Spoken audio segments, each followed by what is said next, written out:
Everyone, आप सभी का हमारे एच के अकेडमी चैनल में बहुत बहुत स्वागत है। और आज हम बात करेंगे हायर एजुकेशन सिस्टम पे। हमने जो पहले देखा है यानी टीचिंग एप्टीट्यूड पे हमने एक पूरी अपनी जो सीरीज है वो ख़त्म की है, और आज हम हायर एजुकेशन सिस्टम पे बात करेंगे। ये काफ़ी इम्पोर्टेंट यूनिट है आपकी नेट एग्ज़ाम के लिए, यानी यूजीसी नेट या एनटीए जो नेट कंडक्ट कराता है उसमें आपका हायर एजुकेशन एक पूरी की पूरी यूनिट दी गई है, और उसमें से हर साल कोई ना कोई क्वेश्चन पूछा जाता है। तो हायर एजुकेशन सिस्टम में हम क्या करेंगे, अलग अलग भागों में हम बांट कर देखेंगे कि कौन से टाइम पीरियड से प्रेजेंट तक कितनी अभी तक स्कीम जो है वो हमारे हायर एजुकेशन सिस्टम को स्ट्रॉन्ग करने के लिए लाई गई है। सबसे पहले हम बात करेंगे, हमने दो भागों में हम इसको बांटेंगे। यानी सबसे पहले हम बात करेंगे बिफोर इंडिपेंडेंस, यानी स्वतंत्रता से पहले जितने भी आपके चेंजमेंट हुए हैं हायर एजुकेशन को स्ट्रॉन्ग करने के लिए, जितने भी क्या है प्रोसेस हुई है उसके बारे में हम बात करेंगे।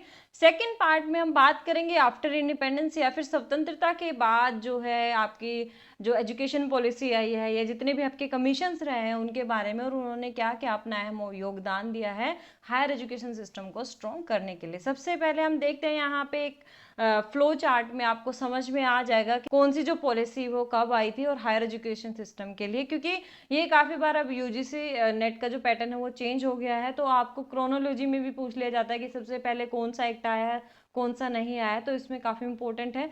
जैसे चार्टर जो एक्ट है वो सबसे पहले आया था 1813 में आपका। उसके बाद आपका जो सेकंड आया वो आई थी एलिफिस्टोन रिपोर्ट, यानी 1823 में ये रिपोर्ट आई। फिर उसके बाद इस रिपोर्ट के बाद में आया आपके मैकुलेज मिनट, काफ़ी इंपॉर्टेंट है, इससे प्रीवियस ईयर में क्वेश्चन भी आ चुका है। तो मैकुलेज मिनट आया था आपका 1835 में, यानी 1835 में। उसके बाद मैकुले मिनट के बाद आपका आता है वुड डिस्पैच जो आया था 1854 में, यानी 1854 में। और वुड डिस्पैच के बाद आपका हंटर कमीशन आता है, यानी ये हंटर कमीशन कब आता है आपका 1882 से लेकर 1883 में, यानी 1882-83 के आसपास आपका क्या आता है हंटर कमीशन आता है। हंटर कमीशन के बाद आपका यूनिवर्सिटी कमीशन आता है जो 1902 में या फिर 1902 में। उसके बाद 1905 में आपका नेशनल काउंसिल ऑफ एजुकेशन आता है, एनसीई आता है यानी, और इसमें आता है 1913 के बाद 1917 में आपका सैडलर कमीशन को लाया जाता है। सैडलर कमीशन के बाद क्या है 1929 में आपका हार्टोंग कमेटी आती है। हार्टोंग कमेटी के बाद क्या है आपका सप्रू कमेटी आती है, और सप्रू कमेटी के बाद क्या है जो वुड डिस्पैच आपका 1854 में लाया गया था, उसकी जो रिपोर्ट दी गई थी उसको अबोर्ट कर दिया जाता है कब 1937 में। इसके बाद 1937 के में जब आपकी वुड डिस्पैच या फिर आपका क्या है वुड की जो रिपोर्ट थी उसको क्या कर दिया गया, अबोर्ट कर दिया गया है, उसको हटा दिया गया। तो उसके लिए फिर क्या आया 1937 में आपका वर्धा स्कीम ऑफ एजुकेशन आया, और वर्धा स्कीम ऑफ एजुकेशन के बाद आपका इंडिपेंडेंस से पहले जो लास्ट वाला था वो क्या था सर्जेंट रिपोर्ट थी जो 1944 में आई थी। तो ये एक पूरा फ्लो चार्ट है आपका, जितने भी क्या है आपकी कमिटीज गठित हुई, जितने भी कमीशंस बने, जितने भी एजुकेशन पॉलिसीज बनी बिफोर इंडिपेंडेंस। सबसे पहले चार्टर एक्ट आया, फिर आपका एलिफिस्टोन रिपोर्ट दी गई, फिर मैकोलेस की मिनट आती है, उसके बाद वुड डिस्पैच आता है, फिर हंटर कमीशन आता है, फिर यूनिवर्सिटी कमीशन आता है, फिर आपका नेशनल काउंसिल ऑफ एजुकेशन आता है 1905 में, फिर एजुकेशनल पॉलिसी आती है 1913 में, सेडलर कमीशन आता है। सेडलर के बाद क्या है आपका हार्टोंग कमेटी आती है 1929 में, फिर सप्रू कमेटी आती है, फिर उसके बाद अबोर्ट वुड रिपोर्ट कर दिया जाता है, यानी अबोर्ट कब किया जाता है 1937 में, जो 1854 में वो डिस्पैच आया था उसकी रिपोर्ट को हम 1937 में अबोर्ट कर देते हैं, और 1937 में फिर हम क्या लेते हैं वर्धा स्कीम ऑफ एजुकेशन को अपनाते हैं। फिर 1944 में आता है आपका लास्ट ये रिपोर्ट है जिसको क्या कहा जाता है सर्जेंट रिपोर्ट कहा जाता है। अब आफ्टर इंडिपेंडेंस की अगर हम बात करें तो आफ्टर इंडिपेंडेंस में आपके 12 जो अभी तक कमिटीज़ हैं वो गठित की गई है, कमीशंस गठित किए गए हैं या फिर पॉलिसीज लाई गई है। सबसे पहले आपका आफ्टर इंडिपेंडेंस आता है राधा कृष्णन कमीशन जो 1948-1949 में गठित होता है। उसके बाद आता है आपका मॉड्यूलर कमीशन 1952-1953, फिर आता है कमिटी ऑन इमोशनल इंटीग्रेशन 1961, फिर आता है कोठारी कमीशन 1964-1966, फिर आता है एजुकेशन सब्जेक्ट कनकरंट लिस्ट 1976, फिर आता है national policy on education 1968 and 1986, फिर गन्नाम कमेटी 1993, फिर सैम पित्रोड़ा कमेटी, ये कितने को आती है आपका 2007 में, फिर आता है यशपाल कमेटी, फिर आता है शर्मा कमेटी, फिर आता है डॉक्टर अनिल काकोडकर कमेटी, फिर आता है के पवार कमेटी। तो ये सारी कमेटी, सारे कमीशंस और जितनी भी आपकी रिपोर्ट्स आई है या फिर जितने भी आपके अभी तक अमेंडमेंट हुए हैं एजुकेशन से रिलेटेड, इन सब को हम यूनिट में, यानी जो हमारी आपकी हायर एजुकेशन सिस्टम की जो ये सीरीज है, इसमें हम इन सारे कमीशंस को देखेंगे कि कौन सा कमीशन क्या कह रहा है, क्योंकि काफ़ी इंपॉर्टेंट है सभी के सभी।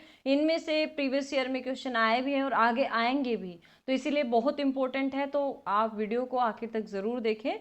तो सबसे पहले हम बात करते हैं चार्टर एक्ट की। चार्टर एक्ट आपका कब आया था? 1813 में आया था, और इसका मुख्य उद्देश्य क्या था? Scientific knowledge in British India, यानी जो ब्रिटिश इंडिया है उसमें वैज्ञानिक ज्ञान का प्रसार करना क्या था, इसका मुख्य उद्देश्य था। आपको ध्यान रखना है, the objective was to separate scientific knowledge in British India, यानी ब्रिटिश भारत में वैज्ञानिक ज्ञान का प्रसार करना। इसके साथ साथ यहाँ पे क्या, the Christian missionaries were allowed in the country to preach their religion, ईसाई मिशनरियों को देश में अपने धर्म का प्रचार करने की अनुमति दी गई। यानी चार्टर एक्ट में आज जितने भी ईसाई मिशनरी थे उनको कहा गया कि आप भारत में आइए और अपने धर्म का प्रचार करिए, ईसाई धर्म का प्रचार करिए और लोगों को जागरूक करिए ईसाई धर्म के बारे में। तो ये किसकी देन है? ईसाई मिशनरियाँ जो है और ईसाई धर्म भारत में जो है उसको प्रचार प्रसार करने की चार्टर एक्ट की मेहरबानी है ये। इसके बाद है आपका in 1817 which later became Presidency College in 1855, Hindu college was establish in Calcutta and Presidency University in 2010। 1817 में, जो बाद में 1855 में क्या बना आपका? प्रेसिडेंसी कॉलेज बन गया कलकत्ता में हिंदू कॉलेज, और 2010 में प्रेसिडेंसी विश्वविद्यालय की स्थापना की गई। आपके चार्टर एक्ट में जो उस समय क्या था? प्रेसिडेंसी कॉलेज था, वो 1855 में हिंदू कॉलेज बनाया गया और कलकत्ता में ये खोला गया था। और उसके बाद क्या है? प्रेसिडेंसी यूनिवर्सिटी, ये जो आपका था हिंदू कॉलेज, बन गई कब? 2010 में। अब हम बात करते हैं एल्फिंस्टोन रिपोर्ट 1823 की, या फिर एल्फिंस्टोन रिपोर्ट 1823 क्या है? It recommended the appointment of district examination officer and school supervisors and the training of teachers. अब ये किसकी नियुक्ति करने की सिफारिश करता है कि हमें क्या करना चाहिए? जिला में क्या करना चाहिए? परीक्षा अधिकारियों की नियुक्ति करनी चाहिए, स्कूल में पर्यवेक्षकों की नियुक्ति करनी चाहिए और शिक्षकों को प्रशिक्षण देने के लिए इसने क्या की? सिफारिश की। यानी क्या है? डिस्ट्रिक्ट एग्जामिनेशन ऑफिसर हमें नियुक्त करना चाहिए और स्कूल सुपरवाइजर्स हमें नियुक्त करना चाहिए, और जितने भी टीचर्स हैं स्कूल्स में उनको हमें क्या करना चाहिए? ट्रेनिंग देने की कोशिश करनी चाहिए। तो ये सिफारिश थी आपके एल्फिंस्टोन रिपोर्ट्स की। इसके बाद क्या है? एल्फिंस्टोन इंस्टीट्यूशन वॉज सेटअप इन 1834 इन बॉम्बे। एल्फिंस्टन जो इंस्टीट्यूट है इसकी स्थापना कब हुई थी? 1834 में। और कहाँ पे की गई थी? बॉम्बे में की गई थी। ध्यान रखना है आपको, बॉम्बे में 1834 में एल्फिंस्टन की इंस्टीट्यूट की स्थापना की गई थी, which mark the beginning of new developments in higher education, जो क्या दिखाता है? आपका उच्च शिक्षा के विकास की शुरुआत को दिखाता है। तो जो हमारी हायर एजुकेशन है इसकी शुरुआत कहाँ से हुई? आपके एल्फिंस्टन इंस्टीट्यूशन के सेटअप होने पर। एल्फिंस्टन की जो रिपोर्ट आई 1823 में, उसमें एल्फिंस्टन इंस्टीट्यूशन की स्थापना की गई उसके तहत 1834 में, और वो भी कहाँ पे की गई? बॉम्बे में की गई, जो वर्तमान में किस नाम से जाना जाता है? मुंबई के नाम से जाना जाता है। और यही पहली ऐसी शुरुआत थी जिसमें हमने हायर एजुकेशन को क्या किया? काफ़ी प्रमोट किया। It is the one of the oldest colleges of Bombay university. और एल्फिंस्टन रिपोर्ट 1823 की जो ये है, इसमें बॉम्बे विश्वविद्यालय क्या है? सबसे पुराने कॉलेजों में से एक है। आज भी बॉम्बे यूनिवर्सिटी है वो इसी टाइम की है। आपके एल्फिंस्टन रिपोर्ट 1823 में जो आई थी उसमें उसी के तहत हमने क्या की थी? एल्फिंस्टन इंस्टीट्यूट की स्थापना की थी 34 में। तो उसी की ही देन है आपका बॉम्बे यूनिवर्सिटी। अब मैकॉले की मिनट्स आती है 1835 में, काफ़ी इंपॉर्टेंट है और प्रीवियस ईयर के क्वेश्चन पेपर आप उठाकर देखोगे तो उसमें क्वेश्चन पूछा भी गया है। मैकॉले मिनट्स कब दी गई थी? 1835 में। It suggested diffusion of English education in the country. इसने देश में अंग्रेजी शिक्षा के प्रसार का सुझाव दिया, जिसका असर आज तक भी हम पर दिखता है। हमारी एजुकेशन पॉलिसी में इंग्लिश भी जो आपकी क्या है, बहुत अच्छे लेवल पर आपको दिखती है। तो ये किसकी देन है? मैकॉले मिनट की देन है। However, these initiatives were mainly directed at elementary and secondary education। हालांकि ये पहल मुख्य रूप से कहाँ से शुरुआत की गई? प्राथमिक और माध्यमिक शिक्षा पर केंद्रित थी। Lord Macaulay wanted to build an education system that was secular and scientific, free of age old prejudice and at par with the western world.